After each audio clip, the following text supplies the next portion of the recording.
All right, we're going to go ahead and kick things off. We have an action-packed Leader2Leader session for us today. My name is Wendy Zadab, and I'm the Executive Director at the Michigan Association of Secondary School Principals. And yesterday, we actually had another Leader2Leader where we had a student panel that were talking about the exact same topic that we're going to be focused on today, which is how do we amp up student engagement? What are we going to be doing, potentially if we have students who fail?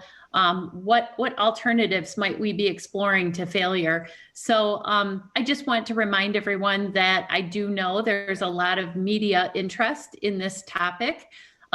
So anybody who might be asking questions or making comments, and even to our panelists, just be mindful of the fact that we do record these and that we post these on our website, we tweet them, and there's always a potential you could get quoted in the media. Someone might be interested in it and follow up with you. So just something for everyone to be mindful of. Our Executive Deputy Director, Colin Rittmaster, is with us today, and Colin is going to be really facilitating today. I'm just going to lurk in and out, helping to pose questions. So Colin, I'm going to turn it over to you. Thank you. We can go to the next slide. We have a great panel with us, and with the panel, Wendy, introduce herself and me. We have Craig Blauer from Swan Valley, Laura Dixon from Troy, Jim French from Portage Northern, and Todd Simmons from PW, and Ryan Williamson from South Haven. And so we're going to walk you through a presentation, and each of us are going to share pieces of it. We have more content than we have time. So just know that at the end of this, Ryan Casey will be exporting this information, and then sometime in the next 24 to 48 hours, you will receive an email from us that includes a copy of the recording as well as links to the handouts that are going to be referenced and the presentation. So just know that there's more in the presentations that you'll be able to reference later as we go as well. And so with that, I'm going to start out, and I want you to think about here's what you're doing now. So what does that mean, and how does that connect to this short little video clip?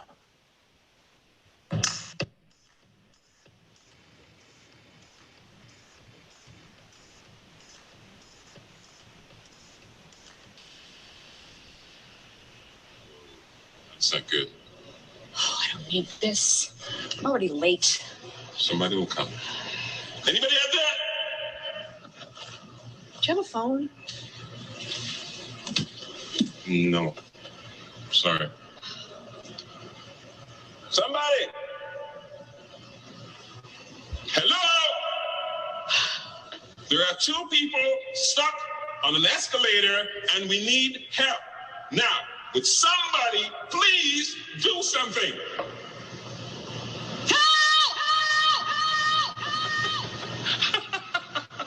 I don't believe this. You gotta be kidding me. I'm gonna cry. Well, there's not enough left to do, is it?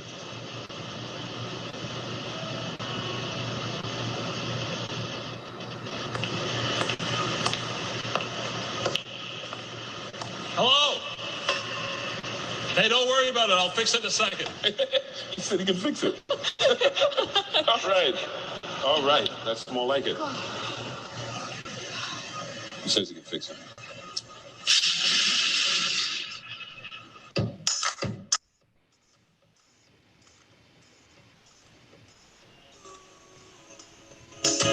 Walking down the sidewalk, kicking my feet as I move to the music, steps of the beat. I woke today.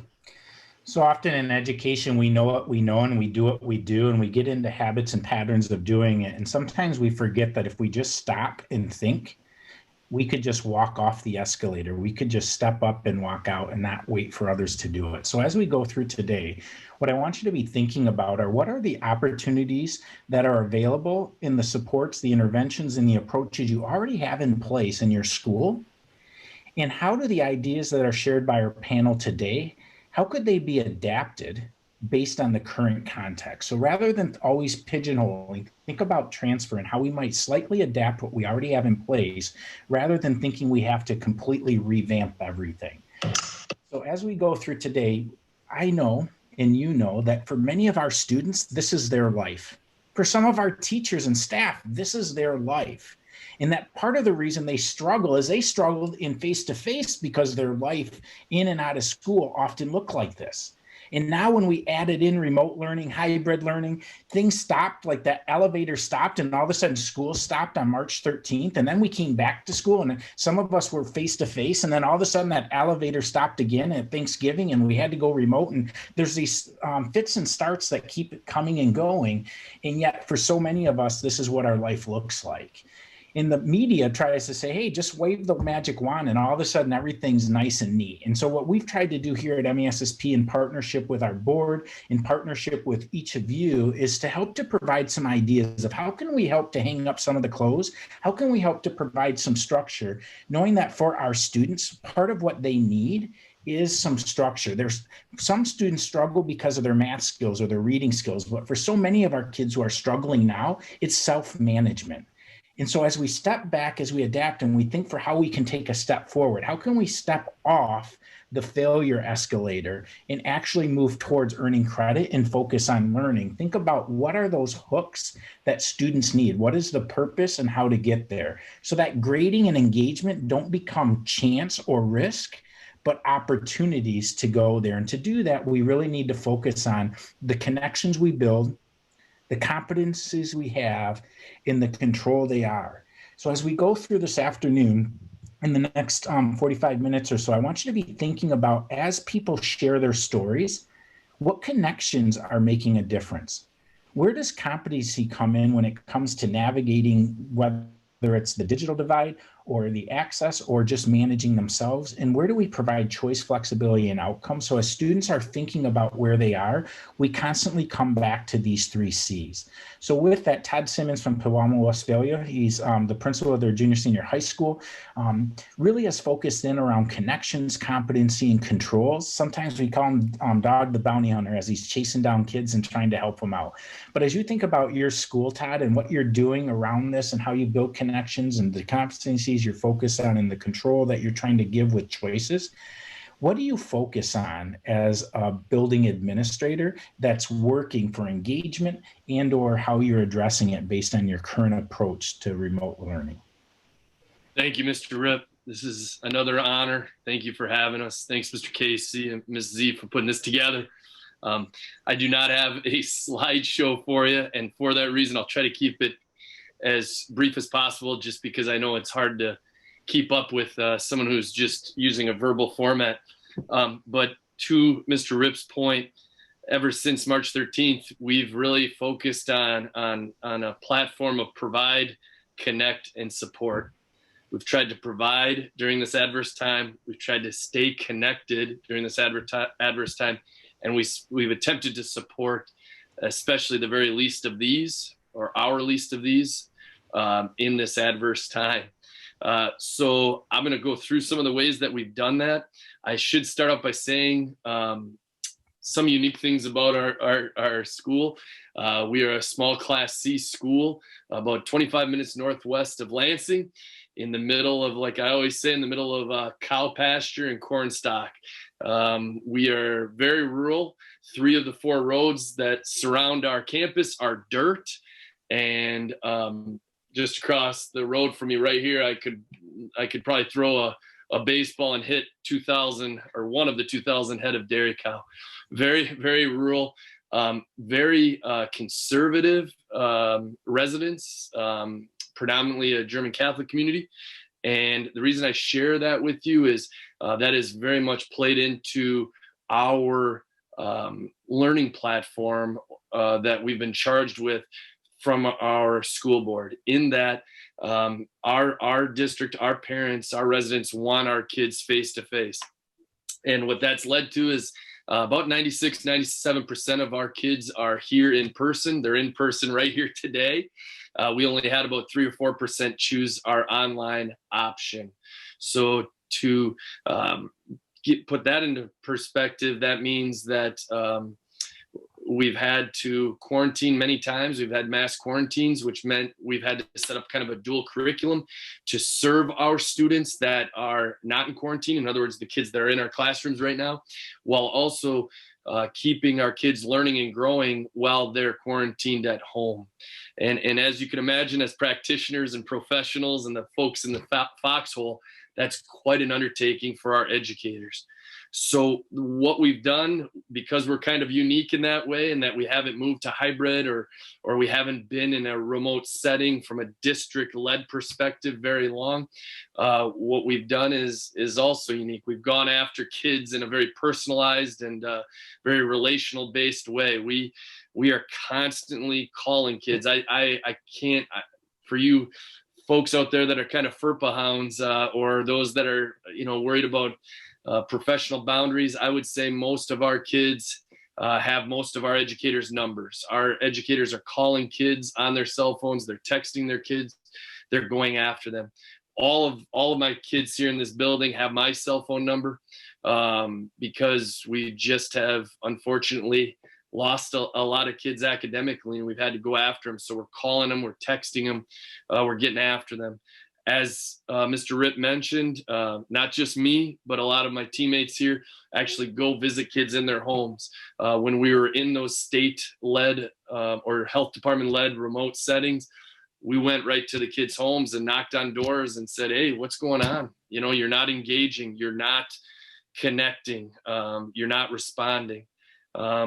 So we've really tried to go after our kids in a very personalized, relational way, because that's something we really pride ourselves on in this building, is building those authentic rapports. I would also say that we've really leaned into one of our adages around here of being a three-legged stool. The parents, the students, and the kids, or I'm sorry, the parents, the students, and the educators making up a strong educational foundation, that three-legged stool, those three stakeholder groups. So not only have we leaned in kids, we've leaned heavily into parents. Like yesterday, we had a remote Wednesday to work with our quarantine kids, and our office team and teachers were calling parents on our list of kids who have 2 or more E's. I mean, just really leaning into parents and asking them to hold up their leg of that three-legged stool so that it cannot tip over and so that it stays strong. Also, we've really asked our educators to innovate wildly. As Mr. Rep mentioned, we can't stay on an escalator that's not moving. So we've said, hey, you can't do what you did on March 12th now in the spring and now into this school year. We've asked them to innovate wildly, and they've done things that they've never done before, whether it's giving out their personal cell phone number, whether it's setting up Zooms at 9 o'clock at night just to address an at-risk kid, or whether it's, like I said, visiting their home and just coming alongside them in a personal fashion. And then finally, because I want to keep it brief so other professionals have a chance to share, we've really seen some beautiful realities from this adverse season. And what we've talked about in that is there's things we're doing now pedagogically that we should have been doing for years, right? Just the way we've made education more individualized in our building, the way we've become more flexible and grace-filled. And like Mr. Rip said, we're starting to focus more on competency and learning rather than just getting through, the curriculum. And I'm just so proud of our educators' willingness to see the beautiful realities that have come from an adverse season. I know we've seen that in our family lives and our personal lives as well.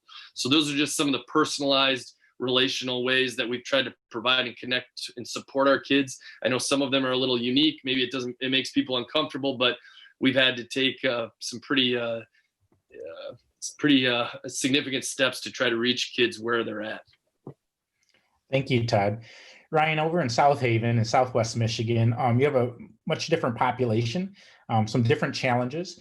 Can you share with us some of your experiences during the pandemic and your return to learn?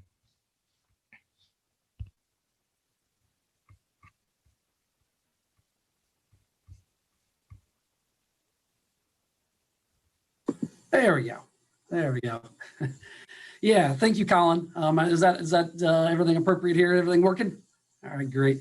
Hey, good afternoon, everyone. Like Colin said, but I'm going to go ahead and take you through our decision-making process on how we are determining our semester 1 credit here at South Haven High School.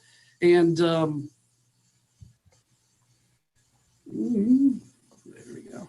And like Colin was saying, when we look at our school data, and I guess we start with our traditional method of determining semester credits, as where we kind of took a look at evaluating our semester for this odd school year, is 80% of our value is on the first quarter, has been on the quarter grades, and 20% is obviously then on the semester exam. So in regards to the school year, as we progressed, we identified, the many concerns regarding semester grades. Some of the concerns we anticipated, and many are uncontrollable. So we began to take a look at our data. But before I do that, let me give you an idea of our school demographics. We have approximately 550 students and are a diverse lakeshore community with an economy primarily based on tourism. And we've been able to meet the state average or greater than in regards to student proficiency and on all state and college readiness assessments. So in evaluating the process in which we determine semester credit, we looked first at our gradebook data. And we compared this year to the past 3 years. The results indicated what we expected. The number of students in the fall of 2020 with at least one F doubled for quarter one and nearly tripled for quarter two in compared to the last 3 years. So obviously, student engagement is and was an issue, and students are struggling and are at risk of earning credit. So when we took a look at our gradebook data specifically in our professional development beginning in the fall, we identified a common number of assessments or assignments that would be assigned per week. So we took a look and we agreed on 2 to 3 assignments per class per week, which would be about 12 to 18 assignments due per class for each student each week. We tried to curtail the sense of feeling overwhelmed, and the data supported that our staff has reduced the number of assignments for this semester because we reduced the instruction to 3 essential standards per semester. Also, after we discussed in our PLCs regarding semester credit, we surveyed our staff. So the staff survey data results were very clear that 92% of our staff indicated that they felt the semester one grade should be based on Q1 and Q2 being 50% each. The staff also overwhelmingly indicated that students could take the final exam, but should not be harmed, only to improve their students' grade. We further identified the final exam could be used to replace a quarter grade. We gave the students a similar survey as our staff regarding how we determine the semester credit. And not surprisingly, but nearly 100% of the students indicated that they felt the final exam should be optional and should not harm their semester grade. They listed a variety of concerns ranging from stress, overwhelming, being the feeling of being overwhelmed, the distractions, and their mental health.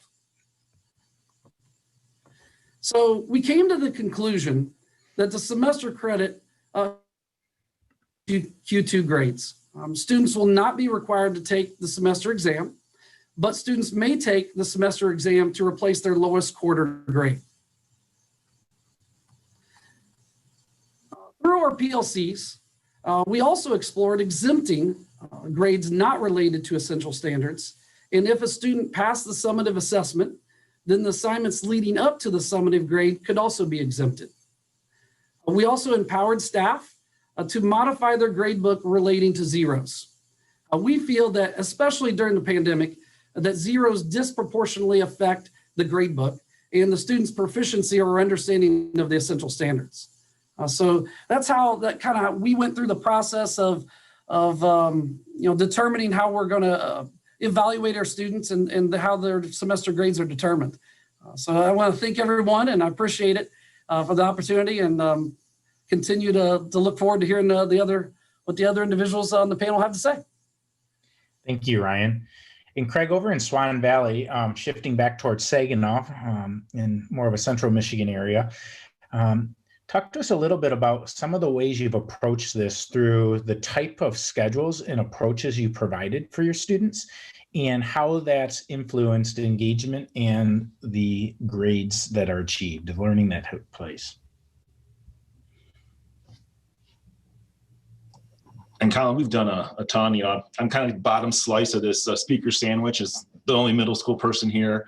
You know, like Ryan said, you know, spending a lot of time at the high school level in my career, credits and making sure everybody's on track for graduation is a huge thing. But relational things, like Colin mentioned, are probably as important or more so at the middle school level, and so much of the social emotional piece of what we do.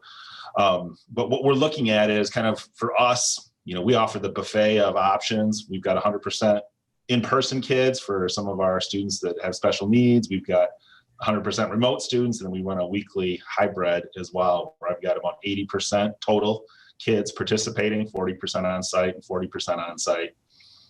And we run synchronously. The big thing for us was normalcy, and that was kind of what we learned back in March, where we were asynchronous, and we looked at some of the data like Ryan was doing, and you know, our student engagement was happening predominantly from 12 to 3 a.m. and my teachers were teaching predominantly from 12 to 3 p.m. So there was a really big disconnect in that part of the normalcy of what school should look like. So synchronously has been kind of our answer to that. And that's been a huge thing as far as what we've done and making sure kids are still doing what they should be doing normally. You know, our school day still starts at 7:30. Our kids still come to first hour. Our kids still end at 2:25. They still have a normal lunch, etc. But as we look at what else we do, like Todd, we're doing remote Wednesdays where it's contacts and whatnot. We have mentors for all of our kids. And on that remote Wednesday, every one of our mentors reaches out to our students, you know, emails, messages, phone calls, Google Voice, personal Zoom calls, etc. So that's been huge in that relationship component and making connections, like we started off at the beginning.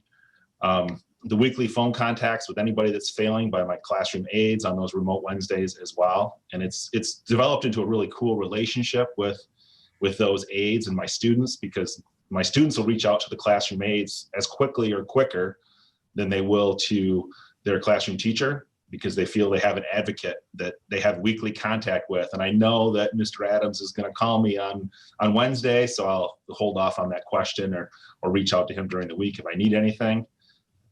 During the shutdown, which has been for us November 13th till this coming Monday, we started doing what we call the Internet Cafe.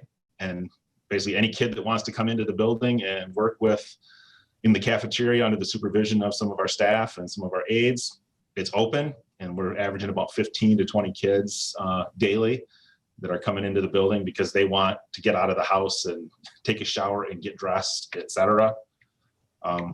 My counselor, myself, and multiple teachers are doing home visits on Wednesdays and Thursdays during our remote period. In fact, I just rushed in quick to connect with Ryan today because we finished our last one at 12:38. I'm going to be late. Let's go.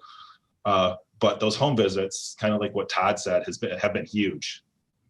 Kids see their teachers. Kids ask questions. We deliver food because we're doing our takeout lunch program, etc. Kind of just taking care of our whole child components with an emotional piece, a physical piece, the Maslow hierarchy of needs, making sure that you're still getting fed, etc. And moving forward. And then we're also doing virtual tutoring after school with staff. So from 4 to 6, kids can sign up to get some virtual tutoring and assistance with any class that they think that they need some assistance with. We already talked about home visits, and we do both.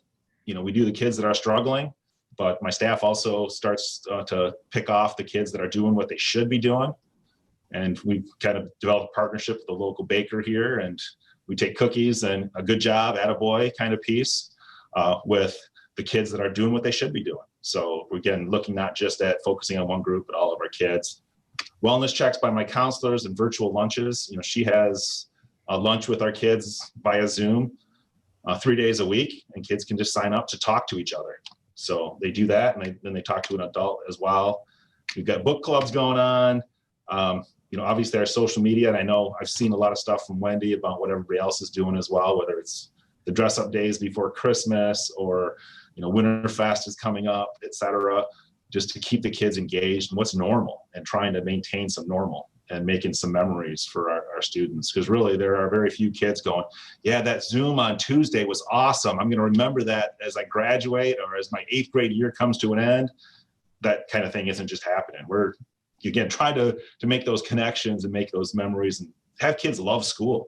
Because really the fun of school was seeing your friends at lunch and going to the games and hanging out and doing projects. And some of that is gone. So we're trying to recreate as much as we can. And then postcards, et cetera. Second semester for you guys, as far as high school people, looks like credit recovery, and we got to make up some classes, et cetera. The second semester at the middle school is still equally important, but it looks a little different. And we're focusing on using our data to catch up our kids on what really is gaps in their learning. So,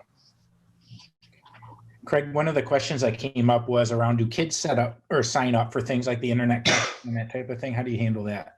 Yep, they do. They sign up on a Google form the night before, and the same thing with the virtual tutoring after school. Awesome.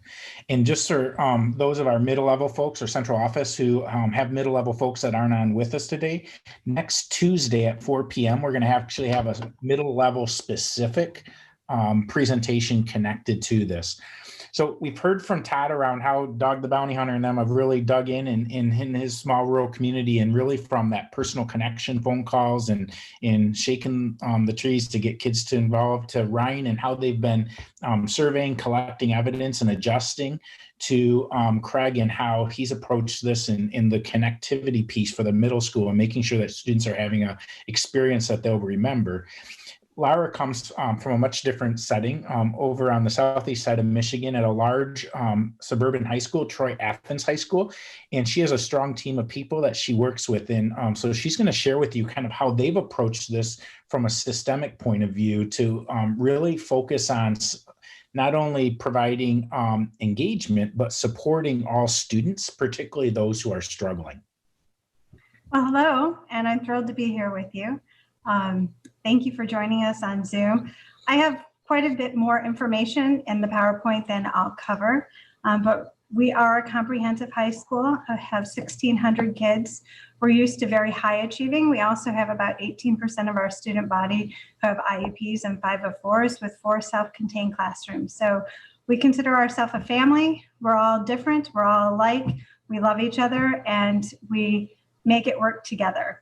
At our school, our motto is really flexibility. This year we embraced a schedule that is the same schedule, whether we're hybrid, in-seat, whether you have choice, which everyone has choice, whether you want to attend one day and stay home the next day.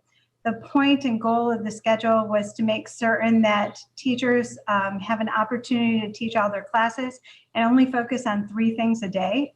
And then every day teachers have collaboration time with each other and student support time for the kids. These are our essentials. We believe our teachers are what make the difference. When they love kids, our kids achieve. And so our 5 main things are love them up, focus only on the essentials. Some of my colleagues have talked about that.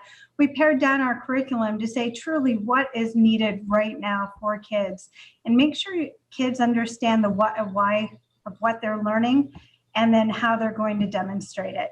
And when they need variance on how they demonstrate it, give it. So that's where the coaching up comes. You need to be different for the kids who need something different. And we want our programs to be individualized and personalized. In the pandemic, our kids need to really understand what's in it for them. And sometimes that takes quite a bit of personal connections. We expect our teachers to call home, talk to the kids, have individual Zooms, create calendars where kids have private time in small group or individually with the teacher. We also have support networks with students and staff tutoring every day outside of the classrooms.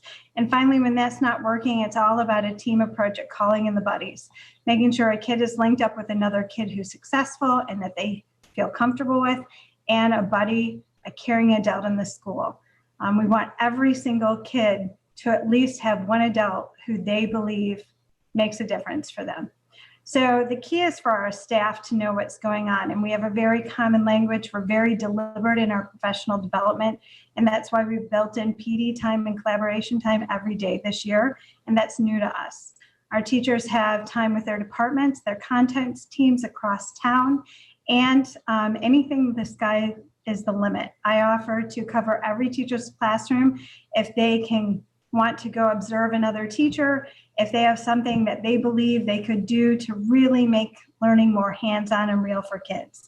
And the district provides the same type of support.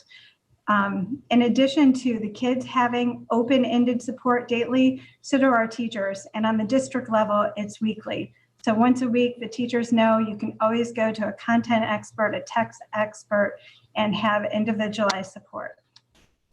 These are the actions. I won't go through them. They're the mainstay of what we've always expected of at Athens for teachers to own their kids. Many of you do multiple tiers of support. It's based off that. But the ideology is you own your kids, you love your kids, and you know what's best to help them. Once all of those have been exhausted, that's when we call in the administrators, counselors, and support staff. I've shared a bunch of strategies we use for every child. Some of the strategies are really targeted to help our teachers chunk their lessons, make learning accessible, make it adaptive, build in social emotional time in the classroom daily, every day to connect with kids, and really toggle their learning between caring about the child and knowing them and going after essential curriculum skills and dispositions. For supports, these are supports for all the kiddos. It goes from everything from, we have student groups who are ambassadors to other children to welcome them to Athens when they're new to our school, to students having social club and activity time. Like Craig was saying, kids need outlets. They come to school because they want to make friends and they want to have these crazy, wonderful, rich experiences that go well beyond our curriculum. So we're trying to find ways to always say yes to anyone's idea. And the answer is always yes. And then the follow-up is, so how are we going to do that? And right now, most of our ways are virtual. We've been hybrid and we will return to hybrid where any child can be and learn at Athens if they want to. Why we are virtual, any student can come to Athens High School and use our facilities, have paraprofessionals and subs support them, eat breakfast and have lunch, just like Craig. Many schools have this, but it's worth saying all of our children have the option to choose per class whether they receive a letter grade or whether they have credit, no credit. And after the semester ends, our counselors will reach out to every single kid and parent who they believe should have chosen a different path. And they have a month and a half to talk about it and then make that selection. In addition to having credit and no credit, after we are done with the semester, we will provide students with testing out options. And right now our district is working to create different testing out. In the past, testing out was always for acceleration.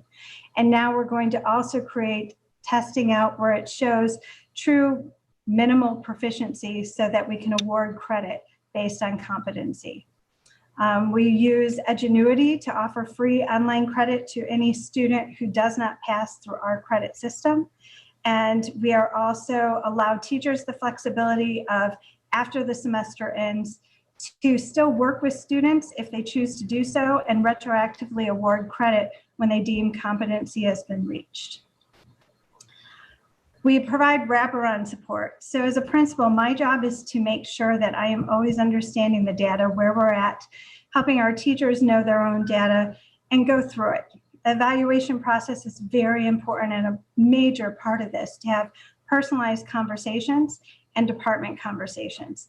But when a teacher has done everything, that's when it's our job to step in with the counselors and all of the support staff. And we, 2 weeks into the semester, begin talking about, all right, if the kids aren't as successful, if you don't know them as well, the teachers take the lead. 6 weeks into the semester, that's when principals and counselors start taking the lead. And we continue that cyclical process until we have kids who are all flying right. Out of the 1,600 kids right now, we have 118 kids on our most at-risk list. And we have 2 support school structures, TCCHS and Grad Alliance, and they are providing mentors and coaches for those 118 kids and to support us. And we still have our kiddos. If they decide they want to attend school at Troy College and Career High School, they may. But until they have success, it's truly an all-in approach for Athens and an all-in approach for the district. And then we provide ultimate choice. They can go back and forth between programs. You don't just go to alternative school and stay there. You come and go as needed. So examples of our work. Administrators, evaluation process is so important. We took our hit parade of what we saw as the most difficult things to do at an optimal level virtually. And yesterday I had all of our staff work through this in heterogeneous groups about what are they doing to truly maximize engagement and who in our building are true experts at it and are willing to help coach others. And it's an ongoing conversation. Now that we had it in small groups and large staff meeting, our departments will continue it.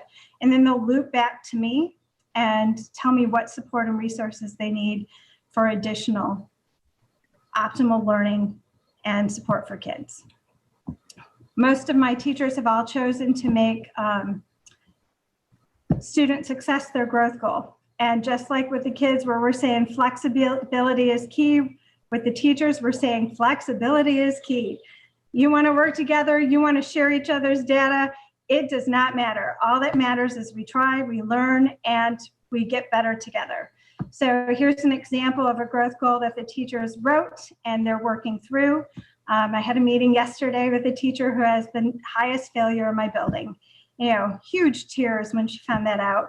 I said, hey, let's just work through it and see. You might have kids who are struggling the most in our building. Out of those 118 kids, she has 20 of them. Made her feel better. And yesterday she came in with huge smile saying, I'm already at 95%. And she shared her secrets with me and then shared it at the staff meeting on what she did differently to have such a profound impact. Can't say enough, it's all about my staff. Because kids are always great, they just might need help. And I need a creative staff who's just willing to keep trying different things. My counselors create these embedded links and a calendar for every kid. They tell every kid exactly what they're missing. They negotiate with the teachers whether that assignment's truly essential to learning. As my teachers navigate, how do I pare down my curriculum to the essentials? Some of my teachers, it's very easy. Other teachers, they have a hard time letting go and still want to give 27 homework assignments in the first semester or first quarter. And so we're working on it. So the counselors are key to helping everyone embrace that flexibility and still feel that, yes, we are learning at a deep level and all will be fine. And then they work with the teachers and create individualized study sessions for each of the kids.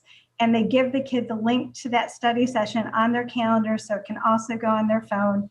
And then it goes into their Schoology account so they never have to wonder, when am I getting help? How do I show up?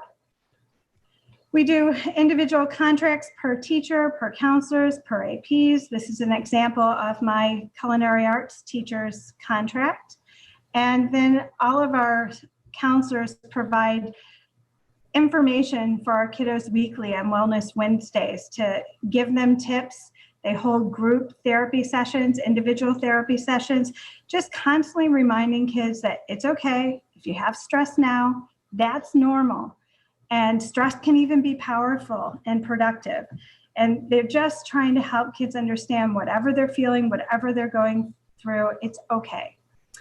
We do wellness weekends. We stole it from Rochester Community Schools years ago. Love it. Everybody loves it. And our teachers, it took a couple years for them to embrace it, but now they're all in. We try to make things one page when we show information. so that kids can throw it on their wall or just have information in small bites.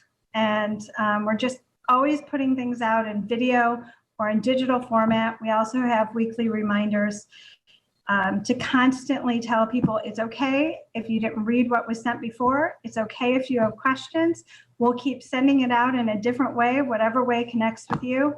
As long as it resonates at some point, we're good. So I'm Laura. Let me know if you ever want to chat again, and thanks for having me today. Thank you, Laura. And next up, coming in from Kalamazoo area, Portage, Michigan, is Jim French. And Jim, is one of the things that you have done at Northern is work with your staff to really put in a strong response intervention system. So really, how do we identify kids? How do we move them in and out of levels of your tiers of intervention? And so as you think about moving forward with student engagement and knowing, the proportion of students who want to be face-to-face versus continue remote, what plans, processes, and preparations have you been putting together for second semester? Well, thanks, Colin, for inviting me. And I guess the one thing that we all know is we all don't have all the answers, but what we can do is collectively pull from each other and try and find ways to make it work for us and to make it fit. And so that's one of the things that we've done over time. And hopefully we can continue to refine, because we're now in a new world we've never experienced before. So it's calling for new measures. And so we're trying to figure that out as we go, just like all of you. So a couple of things just real quick about Portage. In August, our families were able to select between some options. First was virtual for Portage Public Schools, which is our teachers. We also were involved in the Kalamazoo Innovative Instructional Collaborative, KVIC, which is a online programming run basically utilizing Michigan virtual courses. And then we also have a third option, which was called PPS Virtual with in-building support. And I'll get a little bit more into in-building support here in a minute. So they started that selections, and we are now starting to move towards face-to-face. And so our families have selected PPS Virtual or in-person starting at some point in this second semester. So that's coming up where we're starting to shift back to some face-to-face work soon. We have about 1,265 kids here in the high school, grades 9 through 12, and we're a little more suburban in nature. So I want to talk a little bit about data, because we are data driven. We do look at our data quite often about how our kids are doing, where our grade distribution fell from first semester to second semester. So what I took is we looked at grades in first marking period from 1920 to the grades first semester or first marking period in 2021. The key component, we wanted to break down some of these percentages on the side. And what we found is we did see a pretty stark increase in the number of failing grades. And what we found is that at that point in time, in talking with staff and talking with students, we found that the percentage of kids that were disengaged in that face-to-face environment back in the old school were really disengaged in the online format. They were not really participating and engaging. We had a lot of kids that were doing extremely well in that virtual format.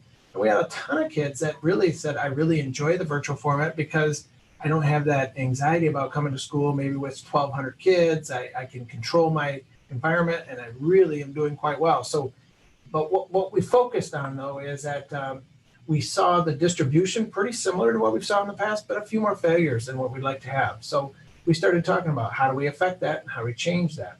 Well, we're dealing with a little bit different issue now in the third marking period, or second marking period here as we wrap up the semester. Those disengaged kids, those kids that we talked about just a second ago that were really having a tough time in a face-to-face, now how are they doing in this environment with a virtual world? And what we found was pretty scary from that standpoint. So we have 246 kids that are failing classes here in our building out of the 1,265. Obviously, the single failures, the kids that are failing 2 classes, those classes usually are the rise and fall of assessments, assignments, the normal things that you run into. The 3 E's on to 7 are the really core population that are really struggling with us. So these kids, that really is about 186 kids that fall into that category. We've been trying to really focus on home contacts. We've done home visits. We've targeted individual phone conversations between teachers and parents and students. We open up our doors to a lot of venues to try and bring them in And we have what we call an in-building support, where we're contacting these families and we're saying, you need to start coming in for in-building support. So this data kind of helps us. I would say though, at this point in time, this is usually a little bit higher number of failing grades at this point in the second market period, because it was right before break and they know they have until January here for the end of the semester. So we know that rides a wave. So it's a little higher than what we normally would see, but that's the reality on December 14th for us right now. So we brought a lot of kids and we're trying to use our in-building support, which is basically a structured environment here at school where we have students that come into our building. We provide internet, we provide meals, we do supervised learning. And basically what we're trying to do is connect with them in somewhat of that relationship form that we used to have when they were face-to-face. Right now we have about 50 ninth graders that are coming in, and we have about 50 10th through 12th graders that are coming in. This whole focus of in-building support, again, was trying to provide structure that we found that through our family conversations, families couldn't provide the structure at home. Parents were both working, kids were at home, they were checking in with the kid, we were checking in with the kid. They'd tell us that they were doing it, but the reality is they weren't. And so we were able to try and use this time to give us some more direct oversight, some more direct supervision, and really kind of be that parent during the school day. So another part of that population that comes in, we really were struggling with some of our special ed students, our IEP and 504 students. And so what we did is we worked collaboratively with our TCs to have them really try and identify kids that need some more direct support. And we've invited all of our IEP students in. And so right now we have about 15 kids that are really targeted that need that extra structure, that are coming in and working with our TCs on individual classroom work, goals, social emotional. And really we found the social emotional part is a huge piece to this work.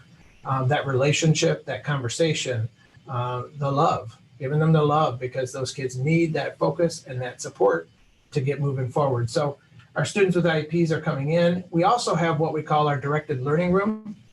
And our directed learning room is our at-risk programming, where we have a teacher that works collaboratively with each of our students that are at risk. They run a schedule that has about 140 kids in their classrooms. We can't get all of them into in-building support because they won't, we can't get them to take that step. But basically, it's another mentoring model that we're using with a real keen focus on how are you doing, what can we do to help, providing some of that structure to help them learn how they learn, and trying to then translate that into action within the classroom. And so we have Ryan Ledlow, who is phenomenal. The best kind of guy you can have for this, or the best kind of a person you can have for this, is that camp counselor. You want that camp counselor that wants to be able to bring kids in, do activities, and try and create the environment that is supportive, but yet inquisitive and questioning, and really bringing kids out. And so he's doing a great job with our directed learning program, bringing them in and helping provide that support. So another big part of our data piece, and a part of what we do consistently, we've been doing this work for probably about 12 or 13 years, is that we have what we call our student support team. It's a little different than what Dr. Dixon's time was, where they were having kids get extra support in classwork. This is really where our counselors, our school psychologist, our at-risk teacher, and our building admin, we sit down each week and we go over all of the grades of the kids that are failing classes in our building. We triage what things are going on. We talk about what family supports are missing or what things need to be provided. We really focus on the SEL piece, as well as how do we motivate and how do we bring those students to get their grades back up and engage in classes. This has been a big part of our work, where obviously our list is a lot larger than what it historically has when we look at face-to-face time. But we've changed our reporting processes. We've looked at creating spreadsheets a little differently because of the volume, but I think we've come up with a good way for us to set up who do we need to have home visits for, how do we make contact with parents, what numbers are working, how do we get kids in, and we are really trying to focus on that single point of data from this SST and how to connect with kids. So our SST work has been pivotal in terms of trying to connect with kids and trying to get some growth and then along this path.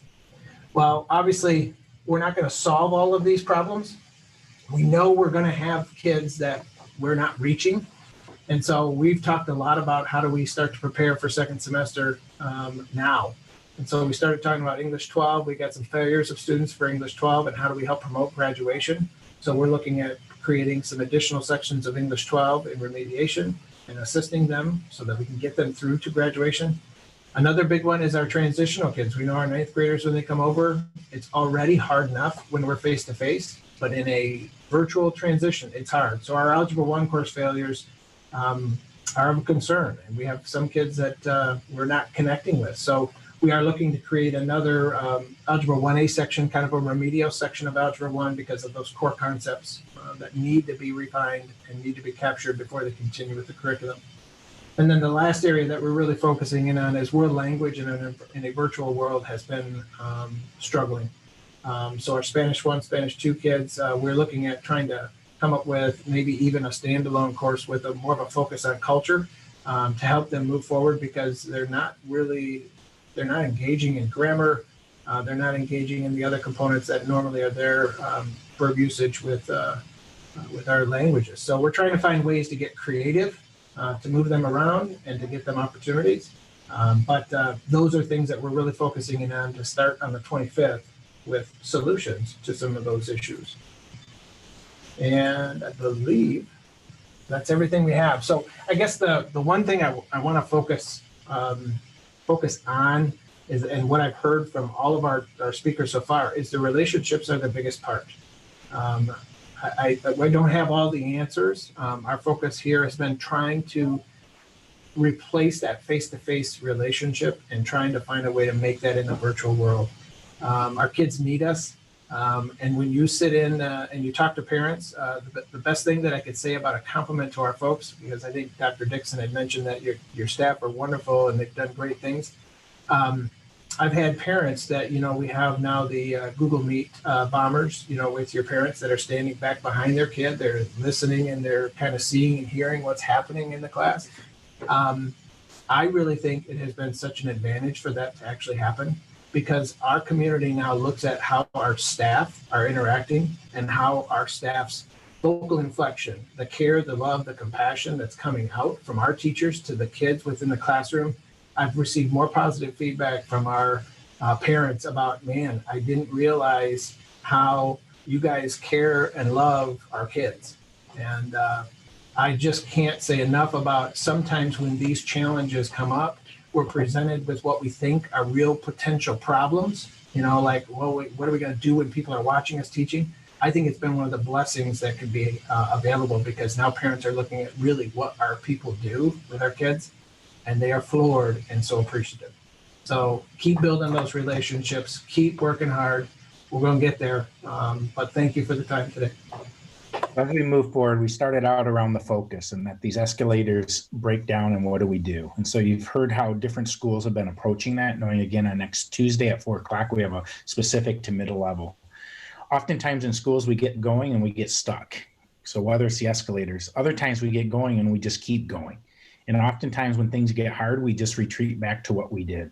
What I've heard throughout today is that people reinvented, they adapted, they did things differently. They built upon what they were doing. So rather than retreating when things got hard, people stepped up, they empowered their staff, and they developed the efficacy. And as we know from John Hattie's work, that the number one factor in student learning is teacher efficacy, their belief that what they do matters and that they impact that piece. So as you go forward, I want you to be thinking about what are those stones, thinking about what is in your jar, what is on teacher's plate, what's most important for student to learn, like Lara mentioned there. It's not about every single detail. What are the big ideas? What are those academic skills? College Board gives us a whole list based on where students are, what they should focus on in reading, writing, language, math, and so on. And so in the resources, we're going to provide you that and where it is. What is some of the core concepts? When you think about the literacy practices, the standards of mathematical practices, the engineering cross-cutting, and the problem cutting, that's what's important.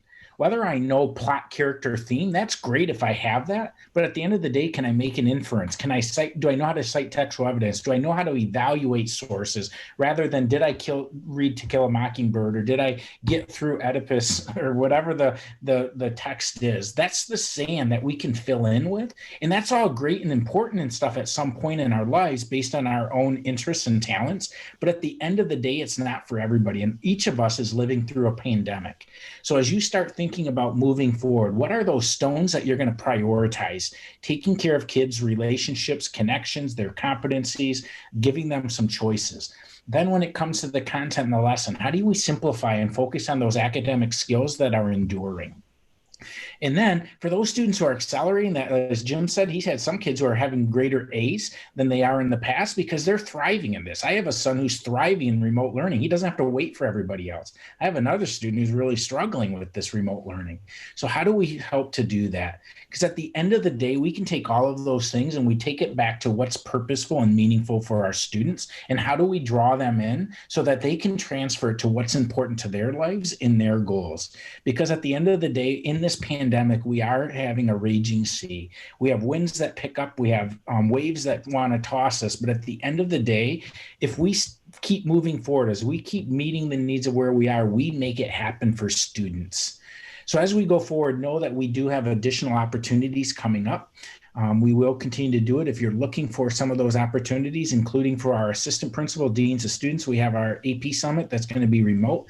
We have several additional Leader2Leaders, including one that's going to be for each of our regions around policies and stuff with Bob Kefjan and with Wendy Zadeb, talking about some of the policy initiatives and what are prioritized there. So please do look forward to it. Look to massp.com/events. Know that Ryan will be sending out in the next 24 to 36 hours an email with the recording of this webinar, as well as the slide decks that people were using for that and additional resources.